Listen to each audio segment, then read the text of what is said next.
Good morning, Gwen. Hi. Thanks for meeting me here so early. Hi. I just wanted you to see the place. Kind of get a feel for it, you know? So, what do you think? Well, Paul, it seems a bit large, doesn't it? I mean, for you and Miriam.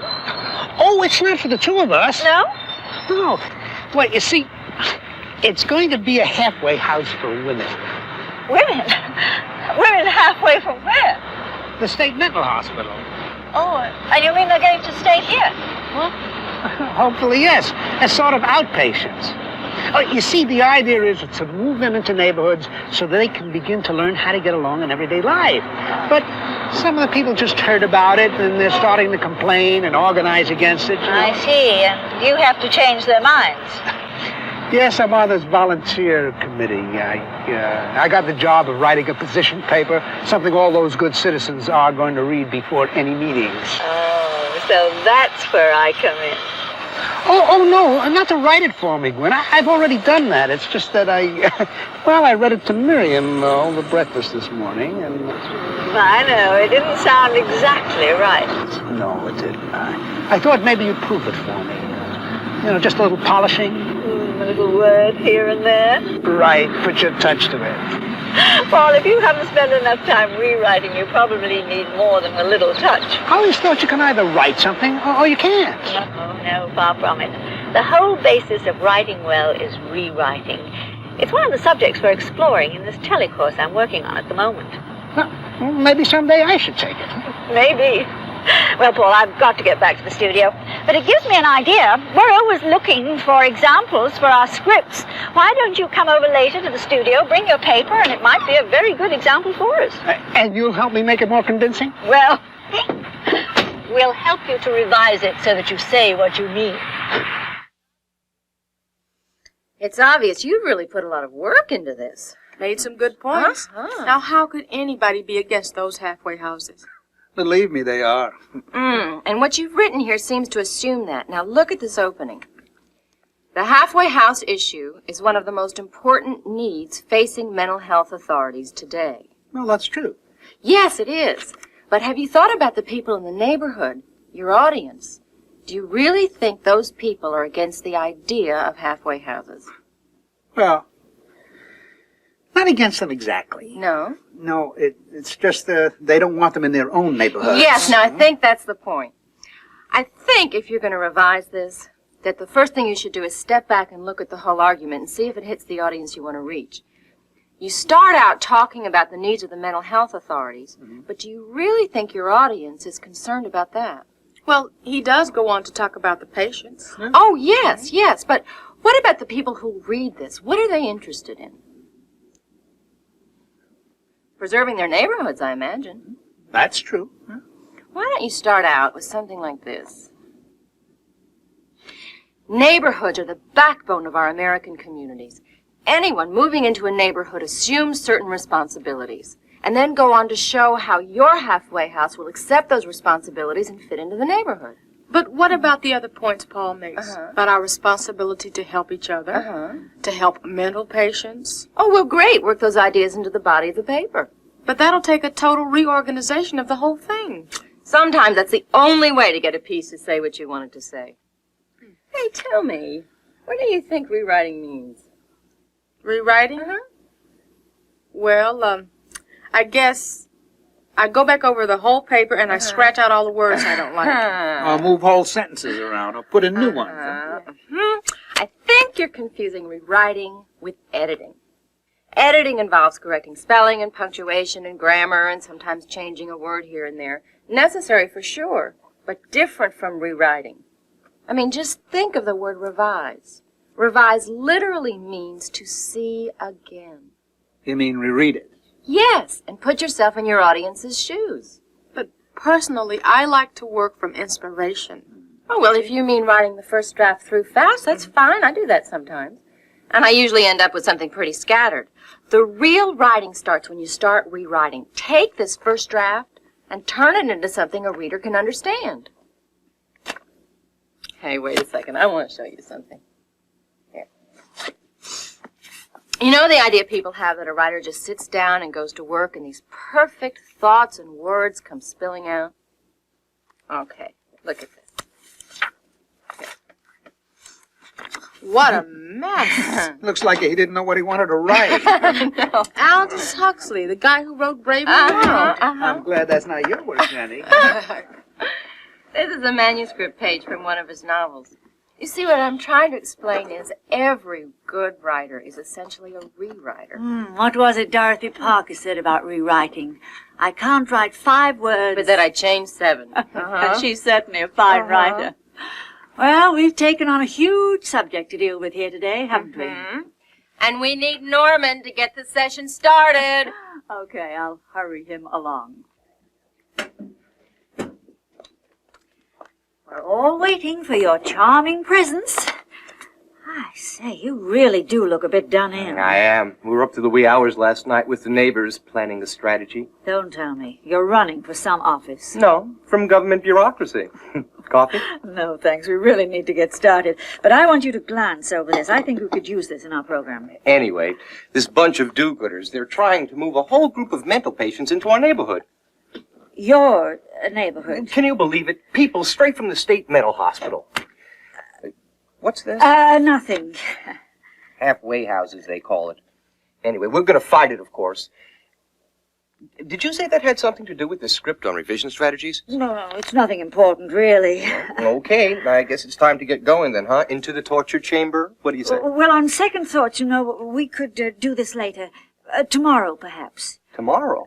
I'm ready now. Yes, but you do look so tired. Honestly, rotten, as a matter of fact. But mentally fresh as a daisy. Come on, the work will perk me up. It's always a pleasure to meet one of Gwen's friends. So then, you're rewriting a paper of some sort. Yes, I'm trying... No, Paul, we'll get to that later on. Perhaps let's allow Norm to proceed, shall we? Oh, all right, then I'll get right to my first point, the introduction. I want the introduction to this program to say that most people, beginning writers I mean, see rewriting as some kind of punishment for not doing it right the first time. Exactly the way I feel. And that attitude is built into our society. For example, you take your car in to get it fixed. You expect the mechanic to do it right the first time, don't you? Yeah. But writing, by its very nature, is a process that requires you to go back, make revisions. Even you, Norm? Even me. Now, I sit down to write something knowing the first words I put down, maybe even the entire draft, is going to change. I think we should help students understand that rewriting is part of the whole process of writing and not separate from it. Not separate from it at all. You know, I think this would be a really good spot to show you a part of the Sandra Pearl interview. Now, she's a writing teacher that has studied the revising process in both skilled and unskilled writers. Right here where I'll be starting, she's talking about the fact that you can't expect to just sit down and start writing perfect sentences.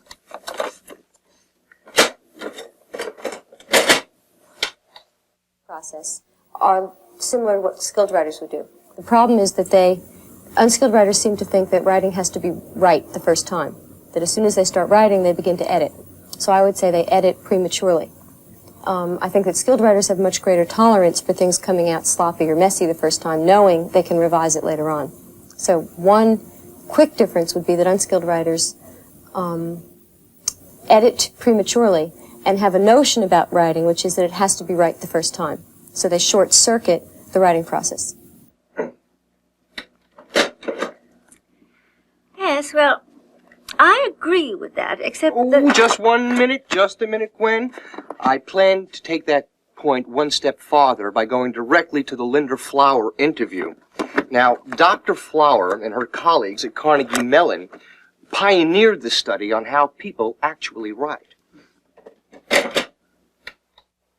Right again, that they really can have some control over this thinking process. But I think there are also a lot of myths people have about writing, or assumptions about what you do. And maybe one of the worst ones, because it's so pernicious really, is that what you do when you write is you sit down and you produce text just as quickly as possible. That sort of perfect draft syndrome in which your goal is to start at the first sentence and write your way clear down to the end.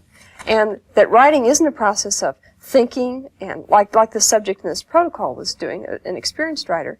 It isn't a process of planning what you're going to try to achieve, figuring out where you want your reader to be when it's all over with, but instead you put all of your effort, your attention, into trying to produce sentences.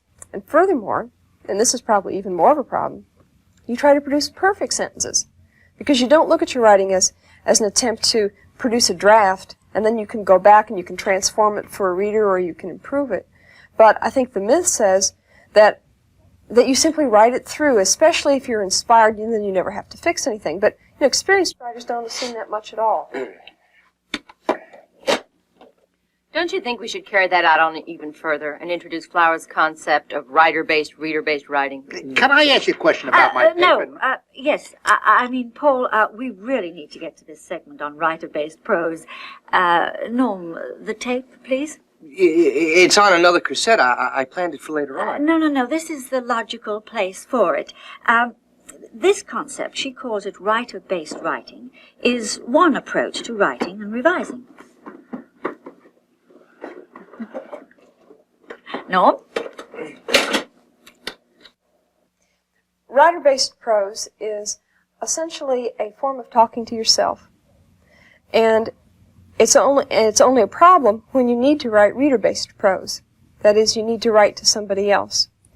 And it's something that teachers see a lot of, and managers that I work with also see a lot of. That is, the reader wants you, say, to answer a question, the kind you often get in college classes, or a supervisor wants you to help him or her make a decision. But instead what the writer does is write writer-based prose in which they're essentially talking to themselves. Well, when I first encountered this problem, the first thing I thought, and then I decided, and then we found all the rest of this information. Typically people will tell a story about how they work through the problem. They will kind of lead us through thinking about working through the whole issue. And what the reader wants is somebody to come and say, here's the critical problem, and here's my response, or here's a thesis statement, and I'm going to support it.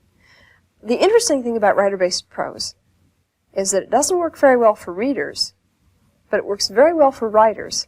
It's a way of getting ideas out, telling the story, thinking through it. As long as your final paper isn't this sort of narrative of how you thought about it. So the key here is writing writer-based prose if it's a way to get your ideas out, but then saying, now, great, I've got my ideas out, but now I have to transform this with the reader in mind. I guess I don't quite understand all of that. The concept is sometimes you start writing your first draft without considering the reader. Just write quickly and get the ideas down. But earlier, Jenny told us how important the audience is. No dispute there. Flower says start with writer-based writing, and then redo your first draft with the reader in mind. Keeping the reader in mind is what I was after with Paul's paper. Yes, what I was going Paul, excuse me, but there's a point here that needs some explanation. Now, remember that Flower is giving one strategy for writing and revising. There are other ways of looking at revising. As I said, with me, revising is at the center of the whole writing process. From the first sentence to the first draft, I'm going back and forth making changes, discovering things as I write, things about what I'm saying and how I say it. Sort of an ugly duckling concept. Ugly duckling? Think of the image. The first things you write are like a scrawny little duckling. And then revising bit by bit, you turn it into a beautiful swan. Okay, but you need the basic potential to do that in your first draft. Oh, yes, you do, of course. And I also think in your first draft you have to have some semblance of order. And I think that your paper suffers a little bit from that. Now, for example... Now, let's hold on here. We seem to be forgetting order in our own discussion. We were getting into strategies for revising, I believe. Norman, can you be specific? Okay, I'll be specific. I'm going to have the art department make this up to put into our show, so please bear with my writing. A guide to rewriting. 1. Look at the overall paper. Now pay attention to the subject, the audience, and the purpose. You might say the objective. 2. Look at the paper's organization. Now that includes coherence. That is, the points following a logical order, one the audience can understand. 3. Examine each one of the paragraphs. Make sure each one makes its points and fits with the paragraphs that come before and after it. And 4, focus your attention on the sentences and words. Do the sentences follow one another logically? Are they varied enough in length not to be monotonous? Do they flow together to make for easy reading? Ta-da! So you start with the overall paper and kind of telescope in. Yes, that's usually a very good way to work. I think it's a good way, too, but I don't think we can just give the students a formula and say this is the right way, the only way to approach rewriting. No, but we can give them techniques that work and that we know work well. Finally, that's just what I want to hear. You know, just tell me 1, 2, 3 what I can do to make this paper better. Well, I can tell you. Jenny, let me say something. There are some questions that you can ask yourself, and I think maybe these should go on the screen as well, but would you help me, Norm? First, who is the audience? Does the paper speak to that audience? What's the objective? In my case... Yes, the objective. Are you trying to compare one thing against another, to give information, to describe, to persuade? And the next question might be, what is the single most important thing you have to say? Right, very good. You know, you may even make a list of the points and rank them in order of importance. You'd have the audience, objective, and the major points. Questions one should ask of the entire paper as well as each one of the paragraphs. So what you've done is to prepare yourself to start rewriting. Excuse me, I'm just going to get some coffee. Okay. I think that it's absolutely essential that we convince our students to put their words down in writing before their eyes so they've got something to look at and something to work with. And the nice thing is nobody else has to see it. But what if you've written a whole paper and you've rewritten it and you're through with it? How do you know when somebody else reads it, they'll get it? Fair question. After you write something, if you can, put it away for a while. A while? A day or two at least. Go back to it with a fresh mind. You'll see things you never saw before. Yes. And I also think the program ought to say that after you've written a paper, you can read it out loud to yourself. Hearing the words always helps me to know if they're working the way I want them to work.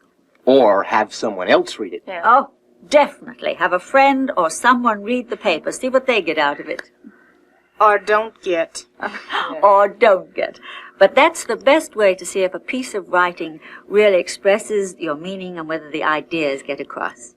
And you know, sometimes if a paper seems unclear, I just use a pair of scissors. Scissors? Really? Yes. I just make a photocopy and I cut the whole thing apart. Then you start rearranging your thoughts until a really logical order begins to emerge. And then you're ready to start rewriting. You mean word by word? Oh, no, paragraph by paragraph and sentence by sentence. Here. Like, take this, for example. There are overcrowded mental hospitals all over the state. Mental hospitals? Paul, Gwen, I was just going to say that this sentence is too vague. What's that paper about, anyway? Hold on a second, Norm. Give us some figures. Tell us just how crowded the hospitals are. Gwen, what's the paper about? Paul's working to get halfway houses put in. Yes, for mental patients. oh no. Halfway houses? You mean in the neighborhoods? Yeah, but I got a lot of stubborn people to convince, you see. Oh, you do? Now I see. Norm, please. Here I am helping this, what are you, a social worker or something? Trying to run down my neighborhood? You cannot tell me that you're against helping mental patients. Against mental patients? No. In my neighborhood? Yes. No way that is going to be an example in this program. I'm going to leave a little bit early today, guys. Thanks for your help, Cassie. Oh, sure, anytime. See you guys tomorrow. Okay. Now look, I want you to understand one thing. Rearranging isn't going to solve all our problems, but it does give us a place to start rewriting from. Do you always do this? No, just when I'm in trouble with the structure. It gives you a new way to look at your paper with a new perspective. Listen, can we start with that opening sentence you suggested? Okay, as a starter. Yeah, I think we can build a logical paper out of that opening. All right. Neighborhoods are the backbone of our American community. Mm-hmm. Anyone moving into a new neighborhood assumes certain responsibilities. Can we change that word assumes to something more familiar? How about takes on certain responsibilities? Takes on certain responsibilities. I won't say this is always the case, but usually the more familiar word's the better choice. Mm-hmm. Okay, now let's pick up this point here. Hold it a second. Let's make the statement more convincing. Doctors will screen all patients who move into the halfway house. Mm-hmm. You see, revision, rewriting is going on the whole time you're writing. Yeah, I see so. Well, here you have a statement that you expect the reader to believe. Doctors will screen the patients. Mm-hmm. Why wouldn't they believe it? Well, you just can't assume that a reader will believe you unless you give a statement like that some credibility. Let's see, in this case, we could add credibility by being more specific. Specific. Uh-huh. Well, how about describing how the screening process will take place? Well, we could say something about them choosing the patients very carefully and setting very high standards. Okay, there's the idea.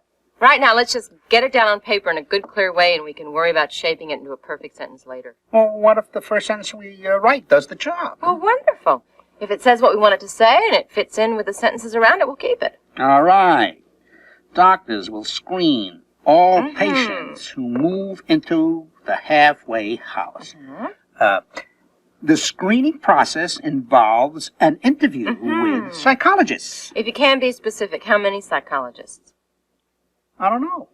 A panel. Okay, say that. Interviews with a panel of psychologists. All right. A panel of psychologists. Uh-huh. Yeah, that's better. All right.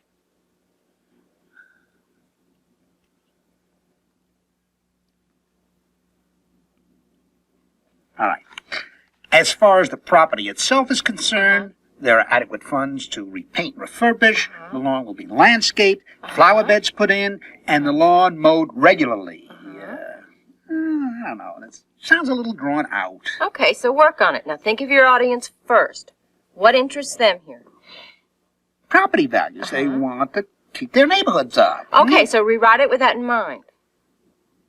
Okay, we'll try something like this. The department has allocated funds to improve the appearance And value. and value of the neighborhood. Before the patients move in, the department will see that the house is refurbished, Refurbish, the lawn landscaped, landscape, and flowers and shrubs flowers and shrubs planted. planted. You're two still at it. We're getting there. It's better. Hey, you know, the way this is shaping up makes me look a lot smarter. Well, rewriting has a way of doing that. You give a reader an argument that's well organized and logical, and they tend to think you're worth listening to. I just hope that Norm will agree. Is he going to read this for sure? So he says, in the interest of the program, of course. So if you can get this finished, I'll take it to him. And to cheer him up, I've got this. The Irving Stone interview. Yes. I plan to look at it with Norm in the morning, after he reads your draft. And Jenny, I really think you should find time to look at it too. Oh, I'd love to. It's very interesting. Stone first talks about some of the books he's written. Lust for Life, The Agony and the Ecstasy. But I've edited it down to his thoughts on rewriting. I think it's a very effective piece. The process of revision on a manuscript and the rewriting is almost as important as the original writing itself. Unless you're a super genius, you're not going to get it down right the first time. I know that on my own part, as Mrs. Stone tells me, I'm inclined to wander down the garden path. I may find a dramatic incident, or I might find a character that I hadn't known about that I just can't give up, despite the fact that that incident and that character doesn't belong in the mainstream of my story. So when I go back, I have to just cut that out. It might be a paragraph, or it might be 3 or 4 pages. I write in longhand, pen and ink on long yellow pads, and I make hundreds of corrections and write on the back X, Y, Z to correct them. And then I make side notes of things that I want to put in the future. Then I get a typescript from my secretary who can read my handwriting, because I can't very well. And then this I slaughter by cutting and crossing out and adding and revising to get what I want. We go through 7 drafts, 4 with my secretary and 3 with Mrs. Stone editing along with me until we finally get on the white draft, which is the 7th. I don't believe in inspiration. I think that Sinclair Lewis said it correctly when he said, inspiration is the act of attaching the seat of your pants to the seat of a chair. Well, 7 drafts does seem a bit much for most kinds of writing, but the point's well made. We must rewrite. Uh-huh. You know, that interview will look great in our program, don't you think? Yep, You said that you would read Paul's paper. I have. Oh? This morning. Excellent. So that's what you were doing when I came in. In my opinion, it's not perfect. Oh? The focus, though, on the audience, I guess my neighbors and me is correct. The paragraphs are solid, they hold together, sentences are varied enough to read smoothly, good use of action verbs. You'd even think he knows what he's talking about, and the state bureaucrats would care something about keeping the neighborhood up, and he makes you believe that the patients would care about it, too. Oh, I thought it was a good job of rewriting. Well, we'll look at it in terms of the 3 things we talked about yesterday. The audience. It talks to its audience pretty well.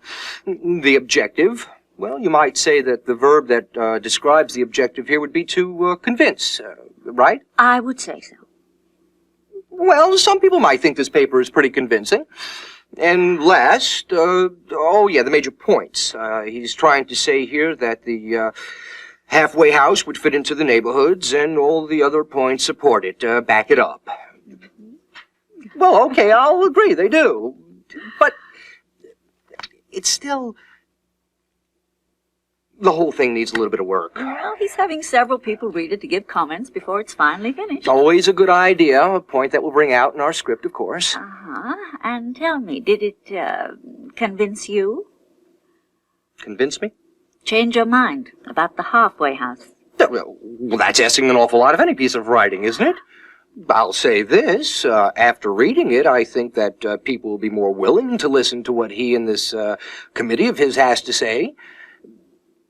What do you think?